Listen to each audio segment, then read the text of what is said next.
all know, the way they became a colony was through divide and conquer. And that's true. As long as we continue to be divided, they will continue to make billions of dollars. They will continue to sacrifice us. We continue to get murdered. And on murderers, they don't even get persecuted.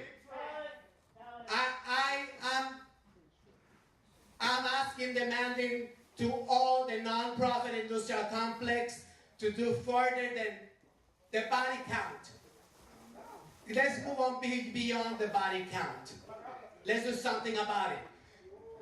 More than 22 of my sisters have been slaughtered this year in America. The cradle of civilization, the beacon of tolerance and progressiveness. That's unacceptable. I am enraged, and I demand respect for my community. Stop the slaughter, stop the violence, stop the othering. We are human beings, and we deserve a place at the table, just like everybody else.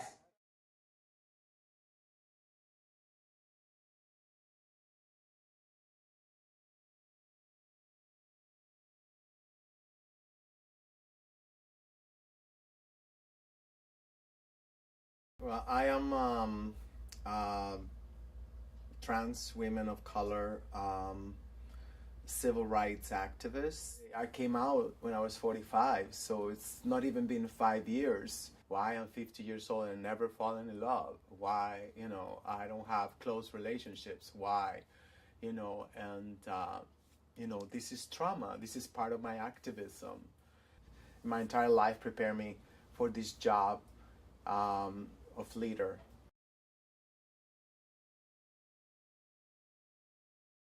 My older sister told me that actually my parents told her that, that we were already, lost causes. So that they had fucked up with us too. So they were gonna have more kids now. I fear, I was everything with my mom. I adore her. I wanted to be her. Probably I was in love with her. Who does that? Who adores the person who is beating the shit out of you every day or every other day? She was definitely not prepared for a special girl like me. And so she just beat it up. Of course, I knew there was nothing there for me. At the same time, I knew that people were never going to like me. Somehow I always knew that. And they just, because nobody liked me.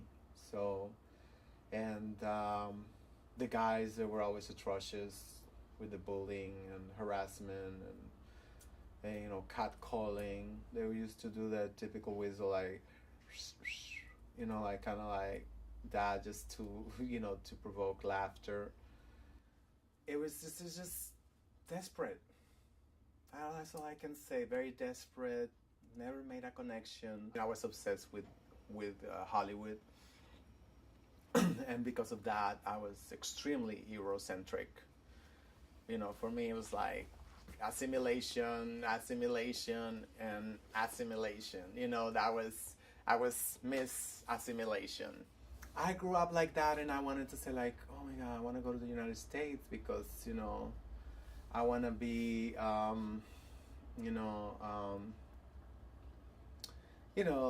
free. Quédense unos minutos con nosotros.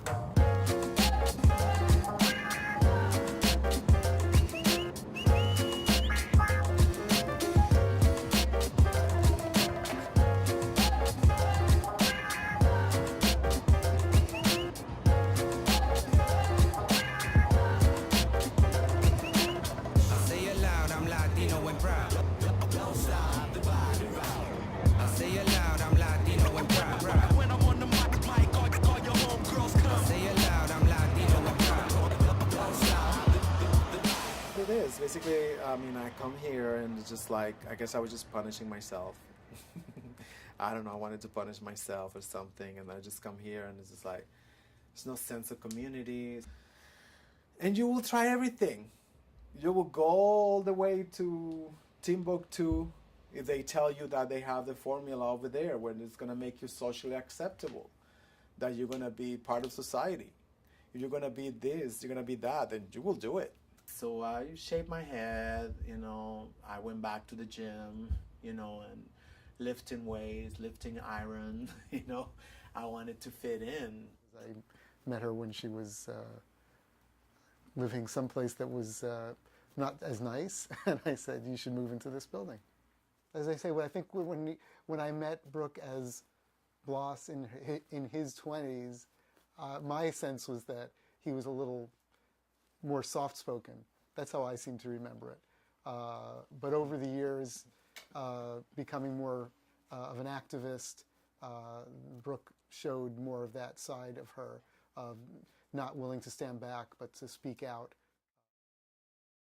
We have a chant. Fuck your assimilation. I want my liberation.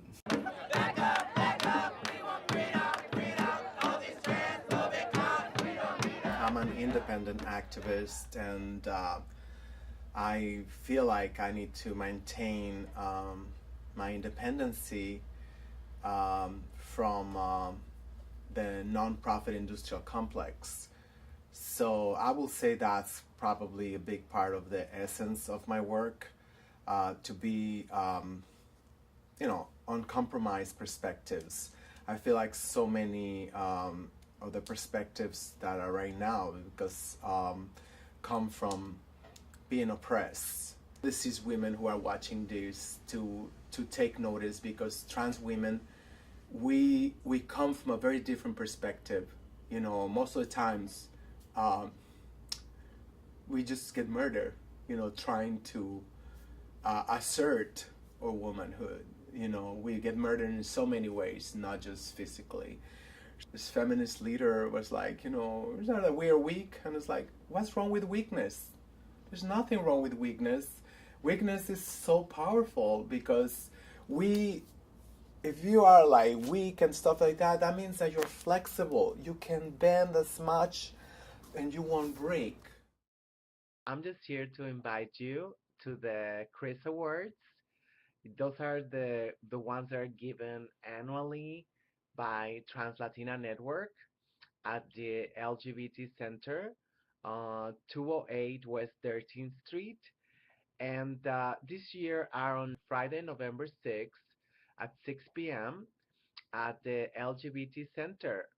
Not only a beautiful person in the outside, but she's a beautiful person in the inside.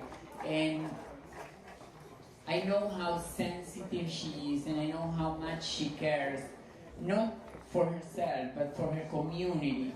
I think like that's something that's very, Latina, that's very woman of color. Like, we look not just as our struggle, but we look at the struggle of the community as one, and that makes the difference.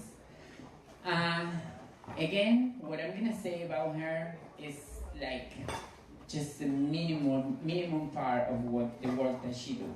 She's everywhere. She's always our voice, and she's amazing. She is. Recibamos con un fuerte aplauso a Brooke Zelda Guzmán.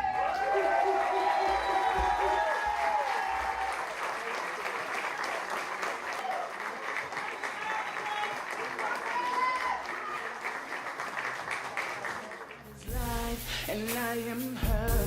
I am her. There's a shadow when everybody's run over, and I am her. I am her. There's a dark cloud and everybody's alive.